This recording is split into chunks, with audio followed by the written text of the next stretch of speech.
Maybe you should go and do some contemplating. Right reasons, right reasons. Being for the girl for all of the right reasons. Right reasons, right reasons. Being for the girl for all 4 reasons.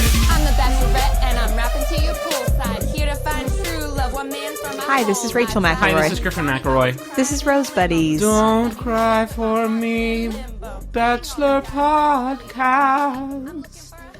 The song is by Madonna. I have not seen Evita.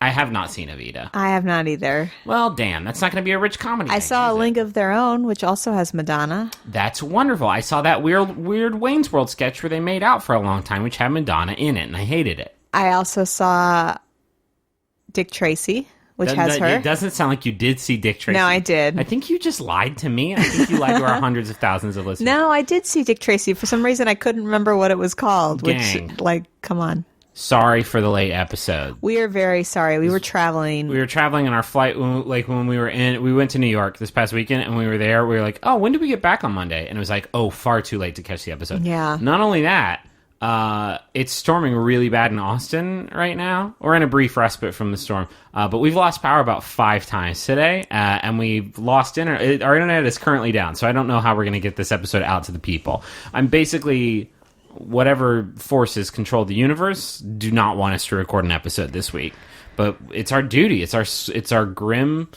charge. I wouldn't say a grim charge. This episode, it kind of felt like a grim charge because this one was mustn't see TV, cannot see, hurts to look at it directly in the eyes sometimes. Definitely can hear TV. A lot of audio this week. A lot of audio, a lot of Foley work, but a lot of me just averting my eyes from the things that were happening.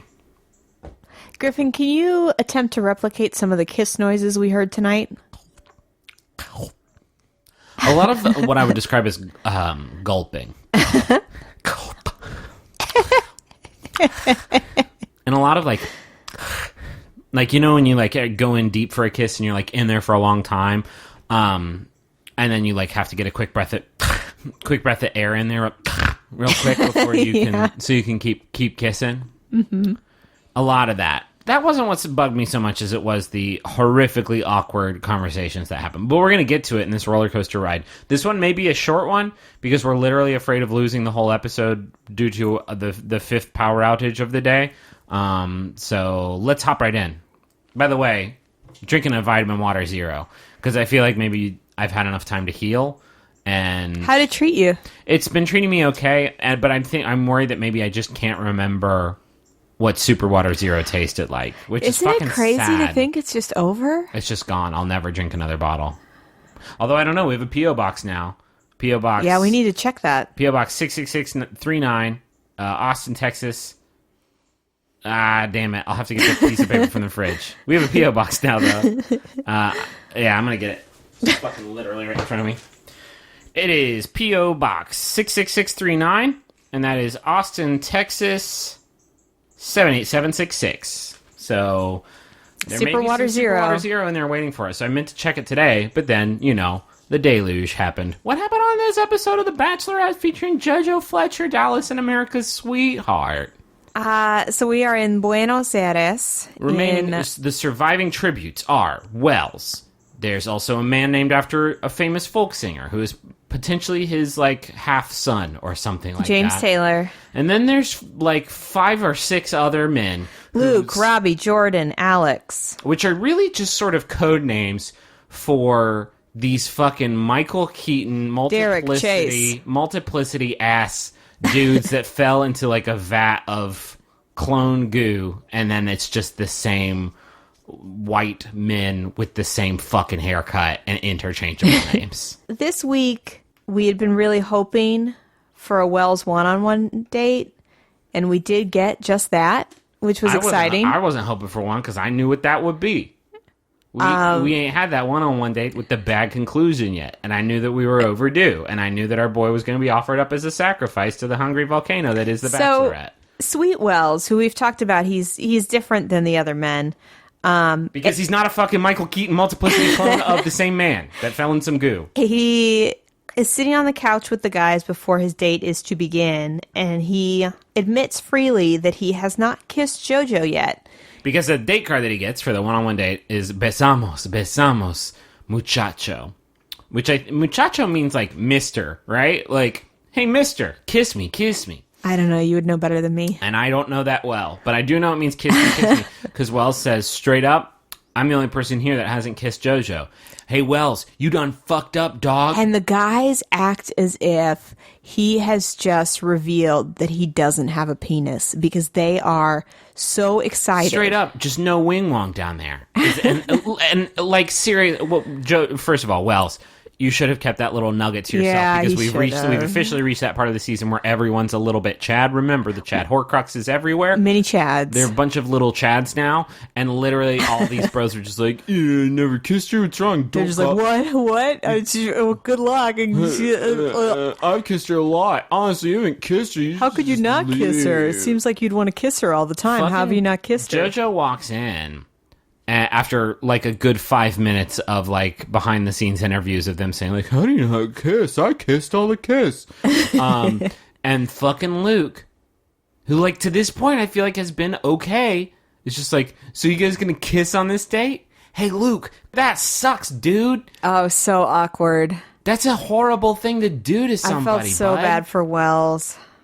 That reminded me of like when you're in middle school and you just start dating somebody and nobody knows how to react to it, and so they're like, oh, have you guys held hands yet? Like your friends are all just like, oh, you guys are in love yet? Like it felt exactly like that kind of shame. Yeah, these bros they have a shitty party between all of them, just talking about how great kissers they are and how many kisses they've done.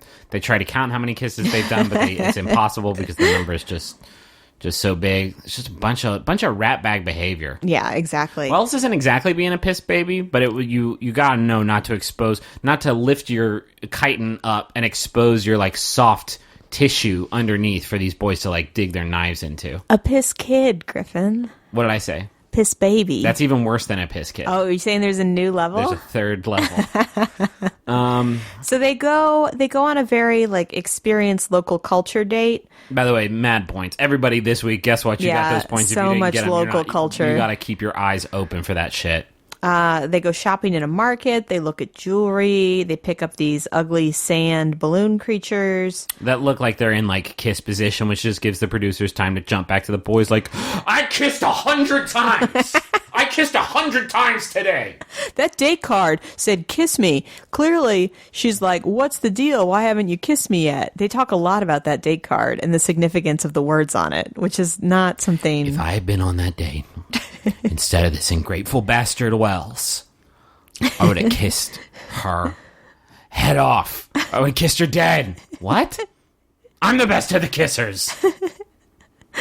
I'm going to kiss you right now. All the boys in that house are going to just start kissing each other. This is the only way to figure it out. JoJo and Wells come back like, what are you guys doing?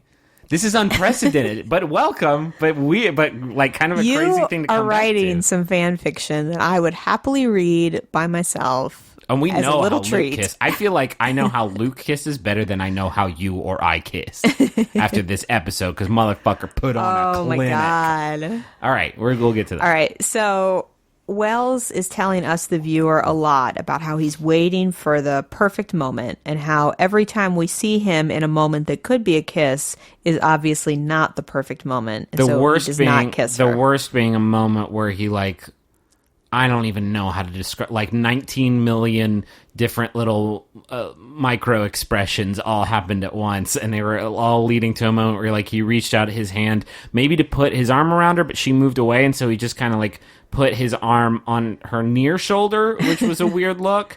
And then they leaned in very, very, very, very, very, very slowly to give each other the most grandmotherly peck on the cheek. And they did like a high five, Oh, too. fuck, it was bad. So they go into this building, and there's kind of some Cirque du Soleil elements. There's like acrobats on a water roof that they can see. It's like transparent. So this was crazy, and it seemed like the roof was going up and down because at a certain point, like it was like right. Yeah, it's next like to them, almost and like a they reached waterbed out. above that seems, them. That seems profoundly dangerous, right? Well, That seems like Final Destination 7, Buenos Aires. Like, some bad shit could pop off there. I mean, maybe. But, like, think about it. They have those big inflatable balloons that people fall from a huge building into. Like, it must be made out of that kind of material. Yeah, I guess so. This was not romantic enough. His argument was that there were nearly naked women, according to him, by which, like, they were wearing bathing suits. Yeah. Okay, that were, like, flowing around in this water above them, and the lighting was just perfect, and he was like, there's too many women. No, I didn't want to kiss her when there were women near us. So then they go through a few performance arts sequences, and then There's like a treadmill, Yeah. and Wells has to replicate. There's a lot of, usually on The Bachelor, Bachelorette, if they're going to do some kind of theatrical thing, they are doing it to prepare for a large performance in front of an audience. But tonight was all about, I'm going to teach you this thing, and then you're going to And do that's it, it. and no one will ever see it until it's on I television. think these boys have earned a fucking break, don't you? After having to talk about their kidnapping sex stories. Oh, that's true. So after he does the weird treadmill thing, then they get to practice the water balloon thing. It's like water dancing. I think They're is how like I describe rolling it. around in a big wet tarp, and there's all this mood lighting, and it's dark. It seemed like they had engineered it for like people to smooch in the water, which was like, I guess, appropriate. and so it's dark, and there's lighting. They're wearing swimsuits, and they're encouraged to play in this water space. I'm just not thinking about this. There is nothing about this date necessarily about kisses, right? So this date card, like usually it's just like, keep an eye on the sky. Well, that means we're gonna go skydiving or something. There was nothing about kissing that was necessarily like inherent to the date. This was literally JoJo like, put your mouth on my fucking mouth. Let's roll. Come on, homie. Which he eventually does. And it's kind of adorable because he finally does it. They're both lying on their stomach after they've done this little performance. And he leans over and kisses her. And she was like, that was the moment, Wells. You did it. And like grab him and shook him. If this was like 5 years ago, I would have been head over heels about that moment. But I don't think I don't think after Jeff with one F, I'll be able to like really buy into the like ducky love. Yeah, stuff. I know. Which makes me a lot like Wells, because he had a long conversation over dinner with her about how he had a hard time believing in the fairy tale and all of that stuff, which unfortunately, I don't know if there's anything else to talk about vis-a-vis Wells. Oh, he talked about an ex, about how he felt like she asked him. She Yeah. very specifically was like, tell me about an ex, and he gets really sweaty and like has to take off his coat. Sweaty. But basically his story with his ex is they dated for 4 years, and he realized they were just like best friends living together, which at that point JoJo was probably like, oh, you mean like this kind of. Well, and he is kind of operating to the assumption of like, oh, well, eventually like, passion fades and you just end up as friends. And she's like, well, does it have to happen that way? And she's like, I really want my unicorn. I really want, a passion that never fades. And he's like, huh. If he was any other dude in the house, though, because this happened this episode of a guy being like really reluctant, like, I just don't know because I don't know about the signals. And she says, well, that's a bummer. He says, just kidding. I fucking love you more than I've ever loved anybody. And she's like, yes, that's the correct answer. Now let's kiss. If it was any other guy, like Wells would have been like, but part of me does feel now like, that you mention now it. that you now I'm thinking. So at least Wells has his fucking integrity. At least somebody in this house does, which makes sense because like if one other person wouldn't have integrity, they all wouldn't. Michael Keaton multiplicity. So there's a rose on the table. She picks it up, but tells him, we've built a friendship, but I didn't feel 100% like I wanted to. Doesn't give him a rose. Nope. And we cut to the dudes back at the house. They see Wells' luggage is collected, which they're surprised by, even though none of them are actually shocked. And then she goes back to the place where they were performing earlier by herself. Yeah. And she's like standing there watching everybody dance, and there's rain. And this is when the dramatic music begins. This is when this fucking episode, guys, started to was get this scored, big swell was of music. Scored by Hans Zimmer. Bear McCreary presents the Bachelorette. Like, chill the fuck out. You guys are allowed to have 3 songs. You guys are allowed to have, like, suspenseful music that they play whenever things are tense or whenever the rose ceremony is happening. You're allowed to have your theme song for the season that plays when you get the proposal at the end, which they haven't done in a while, which is a real bummer because it used to be hot fucking fire. Yeah. Like the pilot season. Was that Jake Pavelka? Is he the pilot with On the Wings of Love? Yes. Only the two of us. Yeah. I missed that. And then, you know, you get sad music. Yeah. Well, here's my hypothesis. So later in the episode, there's a 2-on-1 date and there's a string orchestra. My thought is they sat down with that orchestra and they're like, could you give us maybe like 25 minutes? This led to some of the most fucking ridiculous sequences. Yeah. I've ever seen on this television show. This episode was boring. It occupies this slump, and spoiler, I think the next episode's definitely going to be in that slump too until we get to Hometowns, where like all the really interesting characters, like your Chads and your Dick Doctors and all that stuff, have left the show. Yeah, and now we're left with like the Cruft and the front runners, and there will be some dramatic tension at the end with the front runners, but we ain't there yet because like there's some boys on this show still that. Yeah, you're going to see a lot of manufactured conflict. You're going to see a lot of dates where it's very clear they're not making it to the end, but for some reason she's still keeping them. And like kissing them hard on the mouth. Yeah, a lot of kissing. A lot of kissing with boys that you know is not going to be the husband of the thing. Anyway, let's get into it. We got to go. Are you questioning her decision to kiss as many men as she wants to? No, kiss as many men as you want to, but like I would feel weird being like an Alex in this situation. Like, you're kissing me. Are you sure? Because I'm not going to be the husband of the thing. Like, if you want to kiss, like, let's kiss and then we'll have a fun kiss party. I kissed 100 times today. I'm the best kisser there ever was. If only Wells had come to me, I would have taught him how mouths work because I went to school for it. I got my PhD in mouths. Oh, and those of you that are sad that Wells leaving, which I was too. Until it was spoiled for you. Yeah, he is going to be on Bachelor in Paradise, so you will get more Wells this summer. Being the moderator of the Rose Buddies Facebook group is a fucking thankless and difficult job, and I'm going to make it not thankless anymore. Thank you, Rachel. You're welcome. Because you got spoiled and I didn't. I actually did get spoiled by somebody else who tweeted me a Snapchat of a limo exit. Thank you to whoever you were. It's fine. I didn't. Yeah, normally we watch it live. It's not a big deal. So there's a group date.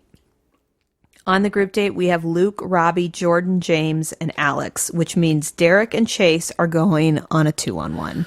And this was like, I do not want to be a rude boy to these boys, but who gives a fuck? Like Chad v. Alex, like you have your villain and the I guess a guy who is not the villain in that. But this one, it's just like, There was such a scramble. There was no tension whatsoever the whole time for me. I just didn't care. The problem was that Chad was too sweet a fruit, and they spent a lot of time just really letting us as the audience kind of bathe in those juices. And then he left, and they had to scramble of like, we don't like Derek. Derek's the one we don't like. Or Jordan. Jordan's not good either.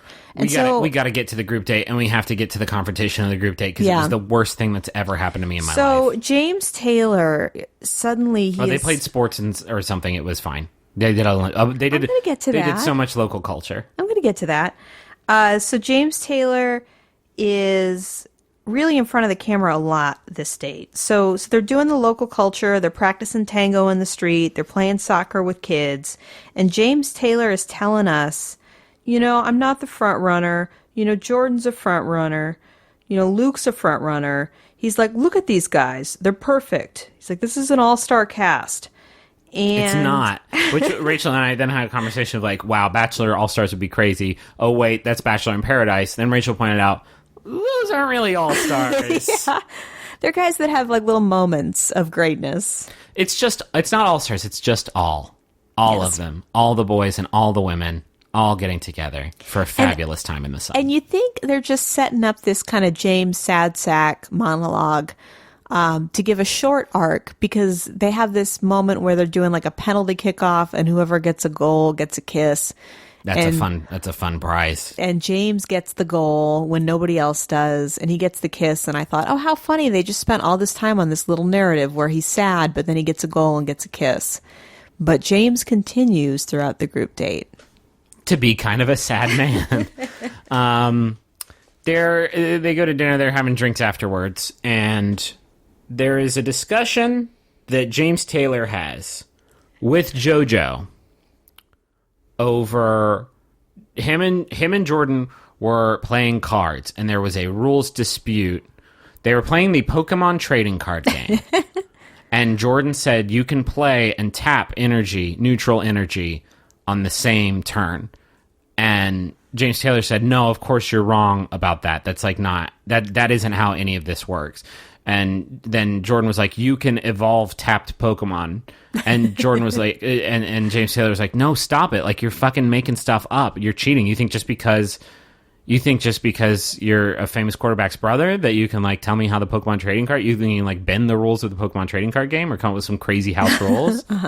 This is garbage. And then he flipped the table over. And then all their cards got shuffled, and they had to get in an argument. And at one point, Jordan was like, that's my hologram Blastoise. And James was like, that's bullshit. Look on the back. And he looked on the back, and his initials were in it. He was like, oh, honest mistake. It wasn't a fucking honest mistake. You're trying to get your hands on that hologram Blastoise. That's pretty close to what happened. It was a poker dispute, and there was something about... They were playing poker, and there was some question about what the rules of poker were. And so for some reason, James decides to pounce on this, even though him and Jordan have been friends, and tell JoJo that, like, when he was talking about the rules, it was just like his opinion about the rules was the end all be all, and it came off as really entitled, which is a really, like, James Taylor, you're probably the only person left I like on the show. Some real piss kid stuff, bud. Well, and James Taylor was like, you know, because he was just like, well, I'm Jordan Rogers, so I'm right. And JoJo was like, well, explain that. And that's when he used the word entitled. So Jordan comes up next, and JoJo's like, we got to talk. I trust James Taylor. He's basically like my grandpa. He's an old soul, and I love his soul. And anything you say to me to contradict him, I will assume is a lie because James Taylor's infallible. He's the pope of this show. He said you were playing the Pokemon trading card game and you tried to steal his hologram Blastoise. And Jordan... I am so fucking over this whole... I try not to buy into the whole like narrative of the Bloids, and the narrative that the Bloids are pushing is Jordan is a ding-dong. So she pulls Jordan aside, and you can tell she doesn't want to bring it up, but she does want to bring it up, because much like James Taylor... she kind of doesn't believe Jordan's as good as he seems. And so this is an opportunity to probe on that. But she's just like, James mentioned this card game and that your behavior... It's called Yu-Gi-Oh! Or something. Your behavior was unbecoming. And Jordan immediately is like, how was that brought up? And so defensive. Yeah, and she's like, well, it doesn't matter. And then he's like smirking a lot. So this is my Jordan impression whenever he is confronted with anything. Like, yeah, I just like we were just like playing a game. We were just playing a game, and we like there was a dispute about the rules. Or stop fucking doing that between every 3 words. You sound like a smug guy.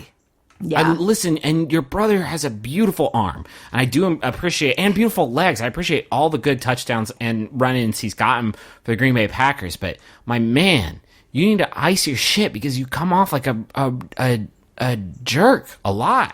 Yeah, he says, oh, well, James, we're playing this game, and James was wrong, and he got boisterous about the rules. This is the word he used. He says it's boisterous. And then JoJo mentions how he said the word entitled, and Jordan's like, well, I don't know what you mean by that. Which I laughed at loud. Yeah. Like, I feel like he's the kind of person where if somebody accused him of not checking his privilege, he would literally need to stop them and be like, explain that. Please explain what you said. It's just like, it's a technique, right? It's like a way for him to be like, I am so flabbergasted. I'm so not that thing. I don't even know what the shape of that thing could even be. It was, But he tells us, the viewer, that he doesn't enjoy his integrity being questioned and that he thinks James Taylor's behavior is pathetic.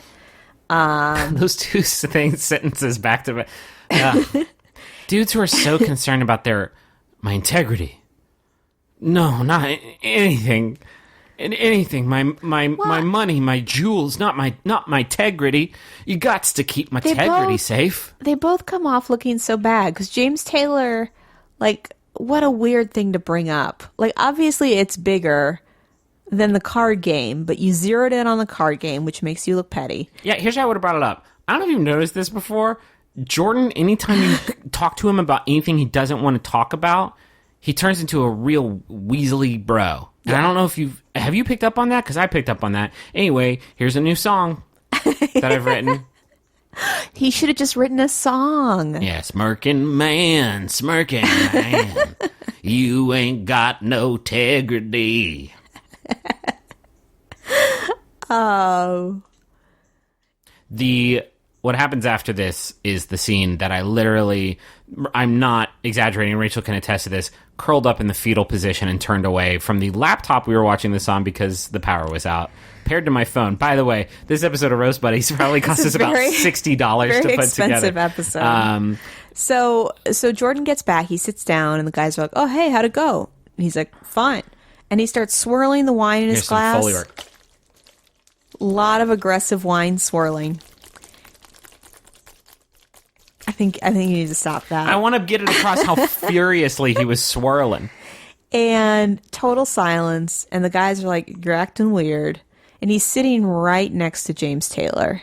And eventually, after what feels like 15 minutes, he turns to James Taylor and says, so did my name come up at all when you were talking to her?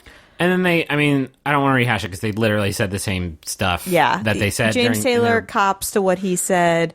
Jordan is very upset. He calls him pathetic. It's fucking, oh man. That silence though. Sometimes this show gives those to you just raw, just uncut, just awkward taco. And it stinks. And I hate that this show does it to its viewers. But yeah, that's how it was. I will say also on this group date, this is where we get a very passionate moment between JoJo and Luke. Luke got the one-on-one rose because of just guys I can't, or not the group date rose. Just because of just how much They sat down together and her hands were basically inside him like a puppet. It was... She kept inching up that leg. Mm-hmm. Like he would be talking and be like, yeah, so anyway, the night of the bus accident, I don't... And then you see like her hand coming up through the neck hole of his shirt, just like stroking his cheek and then retreating. He's talking about how, every time he sees her, he's left wanting more and he feels very good about their relationship. She has no idea what he's saying because she's just like licking the sweat off his ears. Presenting all parts of herself to him. Yeah.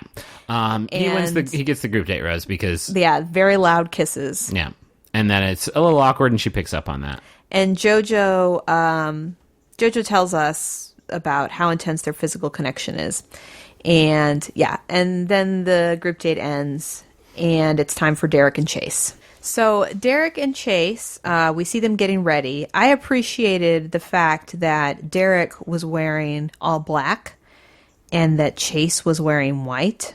Like we're in the fucking final season of Lost or something. Yeah. I was like, well, this seems significant. And it at least allowed me to tell the two of them apart. They don't look anything alike. They basically do, babe. Derek looks like Krasinski. You've watched too much of this show.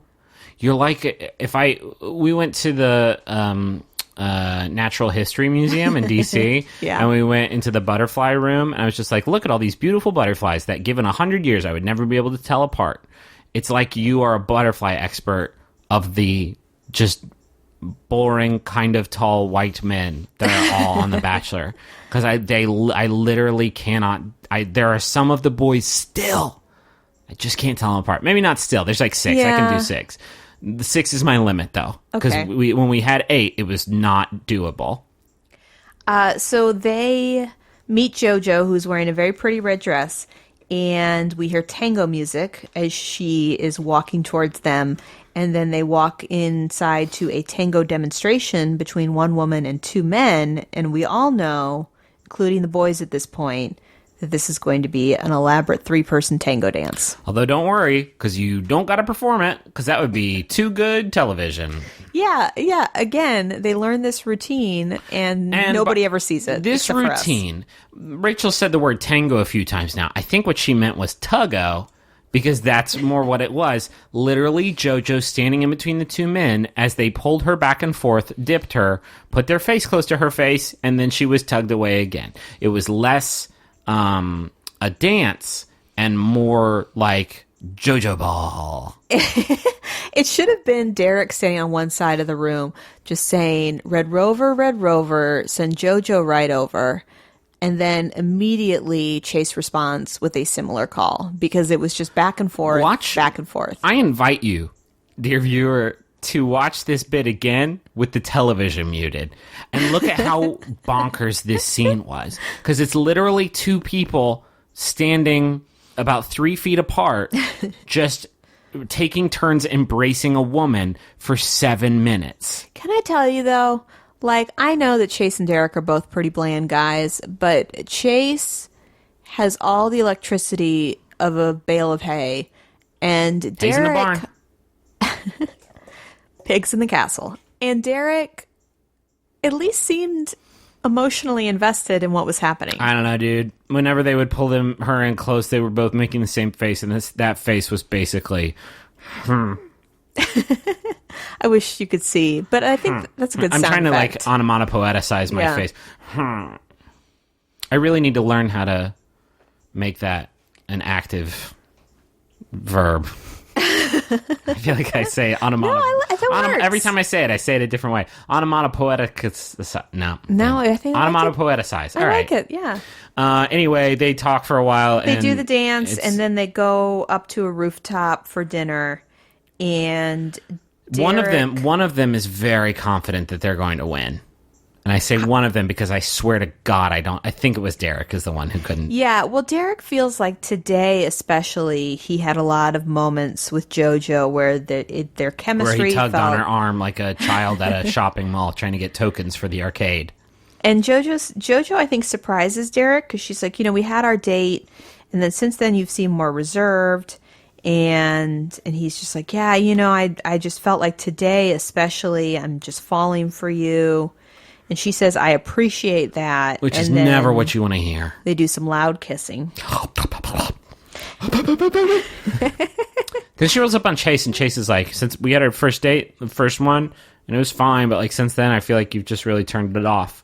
And she's like, oh, really? Because I feel like you've turned it off. And then he goes, but Yeah. But now that you've said that thing, now I'm very scared. And so I think I'm falling in love with you. It's like she throws the ball to Chase, and at first Chase is like, what is this? Is this a ball? Am I supposed to catch this ball? How do I catch a ball? And then all of a sudden he's like, but you know what? And he just, suddenly he knows exactly what to say. He's just like, I have been reserved, because you've been in my position before. You know how it is. And she's like, yeah, but I wish if I had gone back, I wish I had told Ben earlier when I started to feel things. And he's like, yeah, I am starting to feel That's things. me. I feel what I feel of them. Let's kiss. And she's just like, I need affirmation. He's like, I want to give you that affirmation. I don't want to be scared. And then he's like, yeah, but I feel close to you. I feel like I'm falling for you. And then JoJo's like, thank you for that. That's what I needed. And then they go back to the table together. And I think for sure Derek is getting that rose because I am a complete imbecile of the Bachelor, Bachelorette franchise. Hey, come on. I was just like, oh, Derek has it. It's Derek. Derek has personality. Chase has nothing. Yeah. But she picks Chase. Chase gets the rose. Derek was being a little highfalutin. He's being a little Jordan about it, And I think maybe she saw that. She's like, this town's only big enough for one Jordan. But if you were on that date, if it were you, JoJo, and Chase, Chase was your competition. He holds so much back as if it were wrapped in twine. Yeah. In a barn. If I was JoJo in that situation, I would literally open up the locket that I have with me that has a picture of Jordan and a picture of Luke in it. And then I would close the locket and I would sigh and then I would flip a coin. Yeah. That is how I would decide who would go home on that day. Yeah, this is starting to get to be the point in the series where everybody that gets kept that isn't a front runner, you think like, oh, you're just keeping them one more week, I guess, and then you're going to send them home because that's what it's. And those guys who aren't front runners like know it and try to do some last minute goof 'em ups to try to get something going. And no, it doesn't go. It's just too late. As weird as it is, it's week 5 and it is too late. If I was looking for the bathroom at the place where the group date had their cocktail party, and I walked out the door and saw her giving the fucking Grover treatment to Luke, I would have literally gone to the hotel, got my bags, and been like, well, there's just no reason anymore to be here. The other thing I'll mention on this 2-on-1, Derek gets sent home. And then, holy shit. He gets in the limo. He says, I'm Derek, and Derek is imperfect. Which is an amazing thing to say. Are you kidding me? Derek, with the clutch outro, Derek. That would be a great t-shirt, by the Hi, I'm way. Derek, and Derek is imperfect. So this is when she takes Chase to a performance of Don't Cry For Me, Argentina. And we get to see Derek cry in the limo and be mad about crying. The cuts back at first of all, it looked like a single drop of goo was rolling down his face, and he the whole time was just yelling, "Don't cry! Don't cry! I can't believe I'm crying. I also can't believe you're crying. I think that's like silicone fake tears, but fine. Because nobody when crying says, don't cry, I'm imperfect." While this is happening, they're cutting back to the live Evita performance. Chase is saying he's the happiest man. Cut back to Derek. Tears in the limo. Music swelling. At a certain point, the cuts back and forth are so fast, they literally superimpose the woman singing Don't Cry For Me, Argentina over this dude's fucking Michael Jordan cry face. It was an unbelievable, this is why I love this show. Right. It's not Schadenfreude talking about how I love to watch people cry. It's because in that moment, I felt a kinship with the editor of the television show The Bachelor. I'm not joking. I felt like I was in the room with the editor of this part when they did this, just like fucking around, and they're like, oh, this is pretty funny. And they called in some producers into the room, and the producers are like, oh my God, are you kidding me? Yes, you've done such a great job. And that editor drove home smiling that night. I'm not kidding, all that. I picture that all in my mind because I know that's how it happened. I love it. I pictured it you know what it reminded me of is the scene in The Truman Show where you're seeing Ed Harris kind of conduct the music from the control booth. Yes. That's what I pictured a producer much like Ed Harris sitting in that booth, just conducting the scene, just with so much satisfaction. I just pictured an editor's bay where one dude was just turning down the opacity of one of the things until they were perfectly superimposed, and everybody just looking oh my God, yes, that's so good. I hope somebody can kind of extract this clip and put it up on the group, because I know a lot of people still don't watch the show, but I want everyone to experience this moment. It was perfect. The song choice. Are you kidding me? It was the most. Oh, it's literally a song that says "Don't cry" over and over again, which you superimposed over a man yelling at himself not to cry in Argentina. It's so perfect. Fuck. So after that great piece of what should be award-winning television, we head to the cocktail party with Jordan, Alex, James, Robbie, at risk of not getting a rose tonight. And Jordan immediately grabs JoJo because he knows that he left things kind of on thin ice. Yeah. And just starts spilling his everything he can think of. Yeah. Just oh, you're the person. I mean, I want to fall in love with you. I can see myself falling in love with you. I want to wake up with you. I want to build a future with you. I feel really close to you and somebody I could fall in love with. And JoJo notices that all of a sudden he's spitting out all this stuff. And instead of being suspicious, she's just look at you talking about feelings. You just needed a little push. And he's like, yeah, I just needed a push. Yeah, that's me. I'm just needed a little. So he locks that down. I'm just not feeling it anymore, Jordan.